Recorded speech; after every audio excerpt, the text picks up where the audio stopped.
Take two. All right. So where was going back into jail after losing my job, girlfriend's cheating on me, pregnant, homeless, with my little angel. Um, so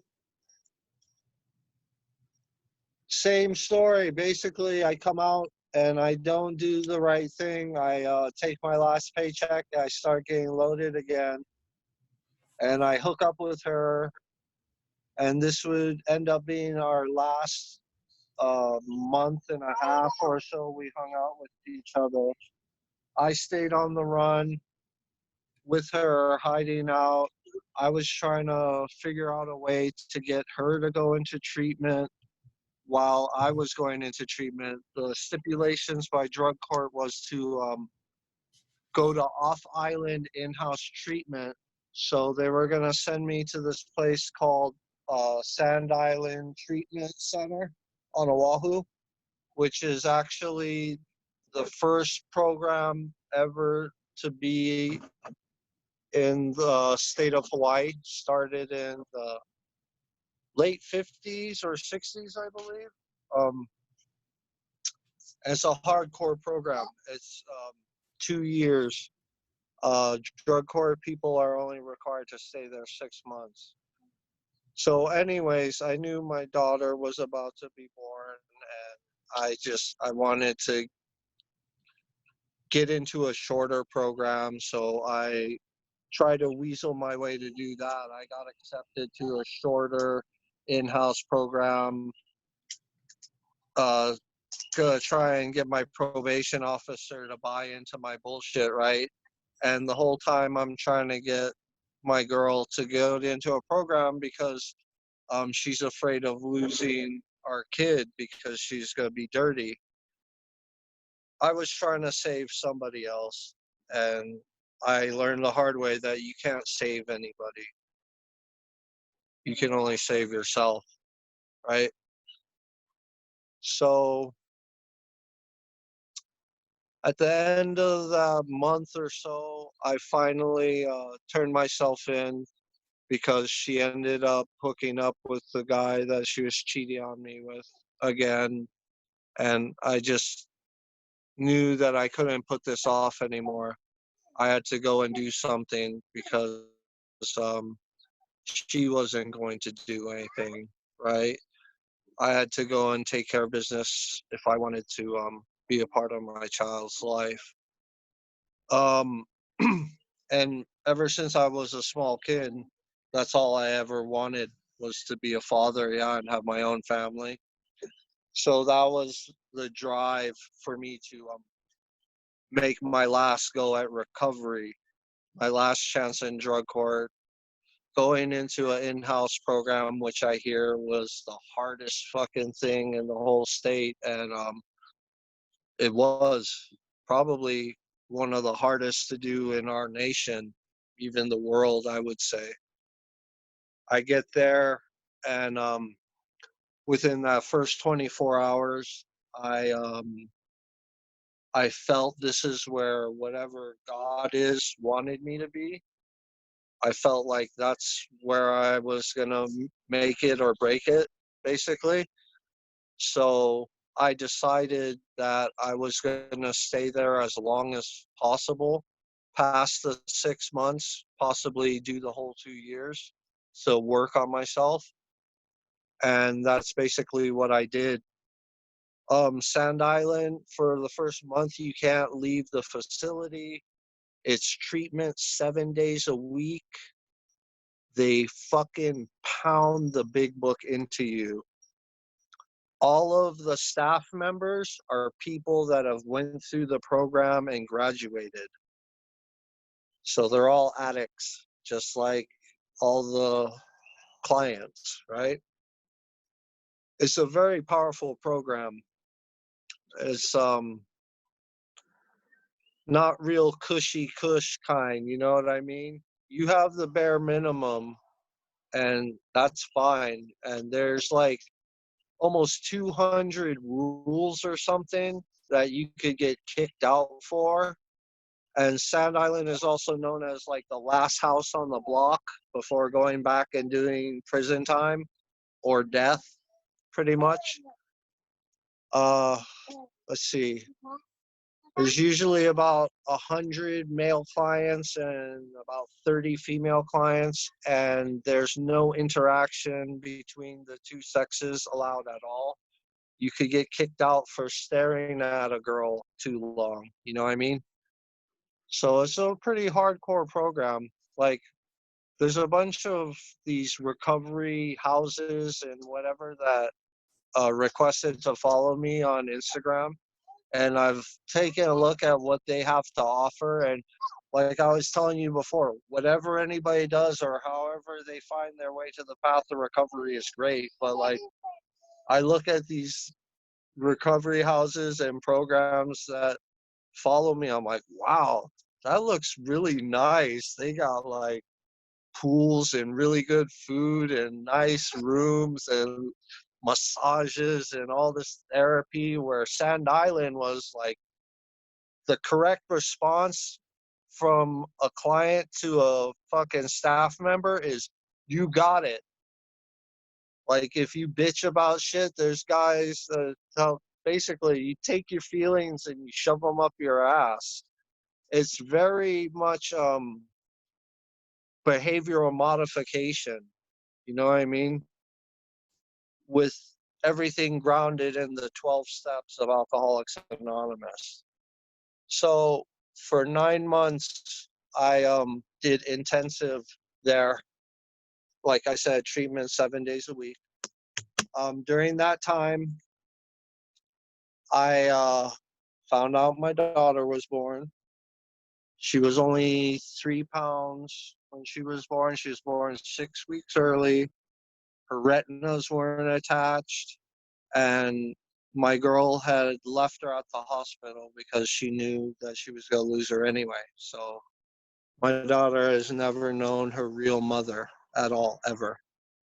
She went into foster care with a family that had adopted one of her sisters, so that was kind of cool.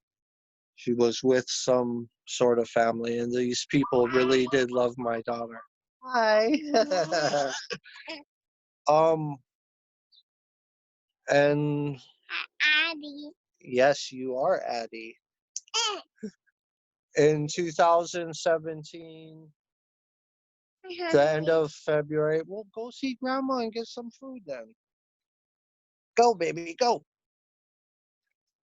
The end of February 2017, I got a call from a friend who I knew in the program, who was also a CPS worker, and she gave me the worst news that I could ever think to hear. She told me that mother of my daughter, the love of my life, Cheyenne, had overdosed and died on heroin. Um, at that moment, I wanted to quit everything and fucking cut and run and go and kill myself with drugs, but I didn't. I stayed in the program. I wasn't able to cry more than a handful of tears. Same thing with when my father died. I don't know what it is. I still have a hard time grieving. Kind of bothers me, but I don't know. So after 9 months of intensive in-house treatment, they let me go out and pound pavement. I found a job, and for the next 13 months, I lived on the facility and did the minimum of 7 classes a week, working, and I was working 6 days a week, about 10 to 12 hours a day for a rubbish company, saving as much money as I could, paying off my fines with drug court, my license stoppers. Go, baby. Go with Auntie. You know what I mean? Clearing up the wreckage of my past. Um, That's what that place was there for, you know what I mean? My overhead was really low. My program fees was only like 450 a month to stay there. So I was able to save and start a foundation to begin my life anew. Um, oh yeah, so the first 9 months I had gotten paternity established as well with CPS, and we started a back and forth. I got a family service plan, what they wanted me to do so I could be united with my daughter, which was complete treatment, start visitations, and complete a parenting class. Obviously, stay clean, right? So I got all the ball rolling on that. And once my daughter was, she had just turned 1 years old, um, they started flying me from Oahu to the Big Island once a month to have visits with her to start the process of unification. So that was like the biggest thing for me. My biggest joy while I was in treatment was like, I get to go see my daughter for like 3 hours for one day out of every month, you know? For me personally, like wanting to be a father and be there for this little girl is my main drive for my recovery. Uh, I've heard it said a lot that you have to do recovery for yourself. You can't do it for anyone else, like family members, loved ones. And I wholeheartedly believe that.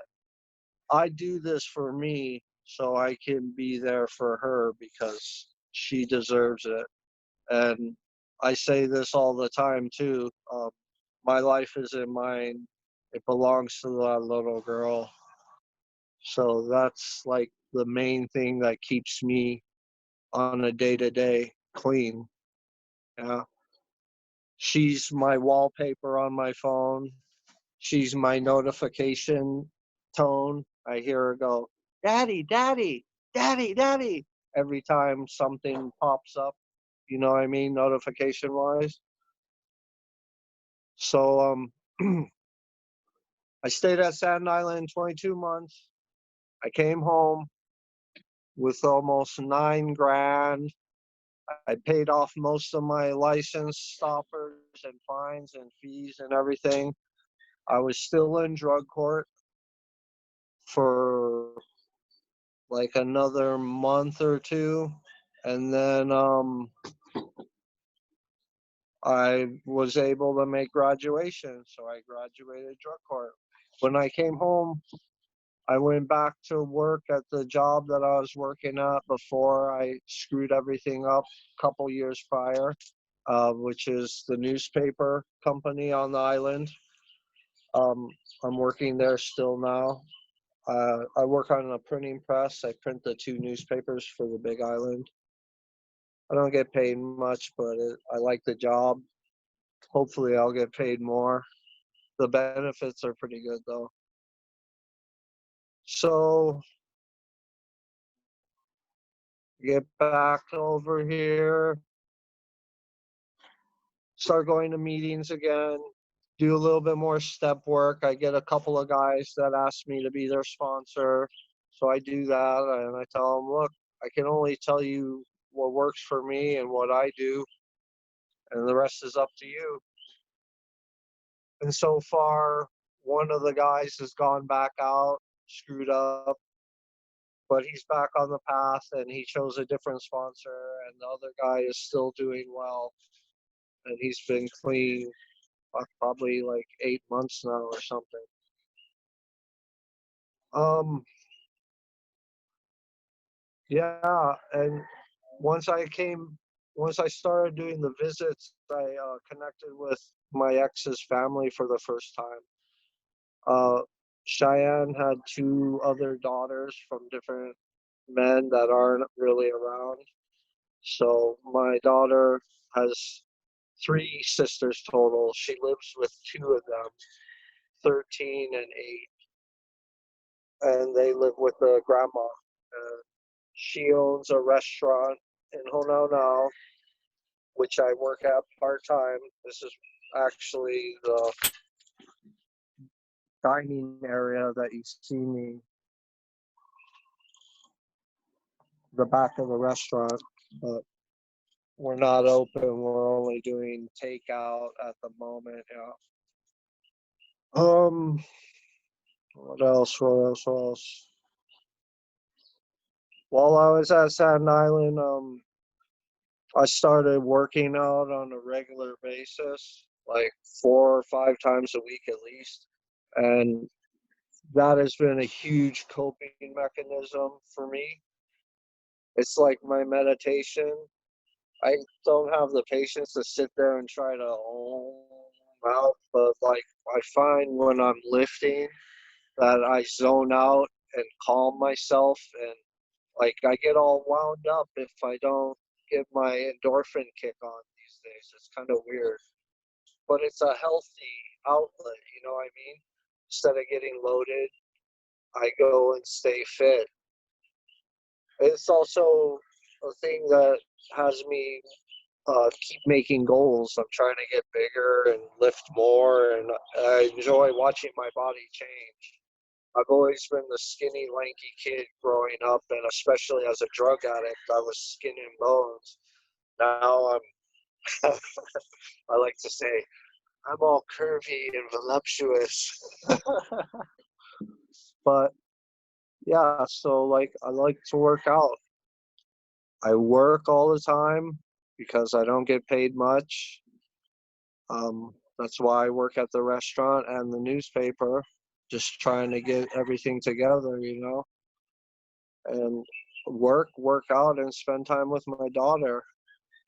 Um, if I go to meetings these days, it's NA. I have a home group. I do have a sponsor in each of the fellowships. But like I said, I've been slacking on my step work. Still haven't finished step 10. I'm taking one man through the steps up as far as I will have be. You know what I mean? I'm not going to take him past where I'm at if it gets to that point. But we still have yet to do his fifth step. I go to the meetings because I enjoy it. I get to. I get to be around people who are like me, who understand we're all doing the same thing. If I get a chance to help somebody, then that's perfect. Um, do I need to? Some people swear that they need to, and maybe they do, but I've gone months without a meeting, and I'm still clean. I've heard of different things. People don't need to even go to meetings anymore. They just stop. It's all about finding a new direction in life, I feel. Like I have my motivation. My life belongs to my daughter, right? Plus, I don't want to die anymore, you know? I like my life today. It's not perfect. I still don't have my driver's license. I have a car sitting at my sponsor's house that I'm not driving. Because get this, back when I was on the East Coast, I got my first arrest ever. I fled the state of Connecticut for a DUI, and I have a license stopper that I can't get my license over here until I fly all the way to Connecticut, show up in court, probably do some jail time, pay some fines, yada, yada, yada. And this is over 15 years ago, shit. But whatever. It is what it is. And I'm going to do it no matter what, because that's what I have to do to move forward in my life. I think that's it. Dude, I continually say, like, I'm not done paying for the last time I got high. I never know, whether it's a health issue or an old crime that might pop up or a fucking negative click in my brain, you know, that fucking meth and heroin it put me in a fucking tailspin, man. And to be outside of it alive and well, we're the lucky ones, you know? Fucking, you're telling me. Yeah, we're the lucky ones, you know? And I'm grateful to be on this journey. Your story is fucking heavy, man. You know, I started when I was 10. And you know, I was a daily meth user by age 16, and Oh, I didn't find heroin and opiates until uh, my late 20s. You know, went through treatment, got a couple years clean when I was 24, and uh, I was in my 30s, and I was like, "Fuck, man, I'm still doing the same bullshit that I did as a fucking child." And I didn't know how to be an adult, you know. And one thing that you said that I really connect with was, as long as I can remember, I wanted to be a father. yeah. And today I get to be the father that I would want my children to be raised by. You know, I get to be the dad. I get to be the dad that I would want my kids to have, and it's because of sobriety, and it's because of my past, you know, because of who I am now. So.